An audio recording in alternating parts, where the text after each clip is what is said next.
So చేసినవి అంటే చాలా మంది బాగా చెప్పుకుంటుంది ఏంటంటే కొట్టొచ్చినట్టు కనిపించే పిల్లలకి ఎడ్యుకేషన్. నాడు నేడు అసలు ఎంత బిగ్ హిట్ అక్క అసలు అది. ఆ సంక్షేమంతో నిజంగా ఎంత మంది విద్యార్థులు ఎంత చక్కగా ఇంగ్లీష్ మాట్లాడుతున్నారు గవర్నమెంట్ స్కూల్స్ లో.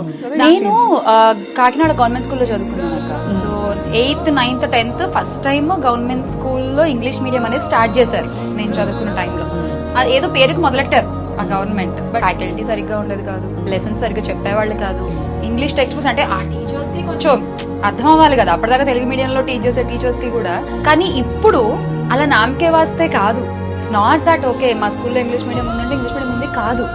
ట్యాబ్లు, డిజిటల్ బోధన, అసలు వాళ్ళ ల్యాబొరేటరీస్ మామూలుగా లేవక్క. అసలు నేను చీరాల మా స్కూల్ గవర్నమెంట్ స్కూల్, మా అత్తగారు కూడా చీరాల, అక్కడికి వెళ్ళి నేను చూసాను. నేను కాకినాడ నేను చదువుకున్న స్కూల్ ఊరికి ఒకసారి ఫోటో తీసుకుందాం అని వెళ్ళినప్పుడు అక్కడ నేను చూసాను ఆ పిల్లలు ఎంత పాలిష్డ్ ఇంగ్లీష్ మాట్లాడుతున్నారు. అసలు ఐ కెన్ సే బ్యూటిఫుల్.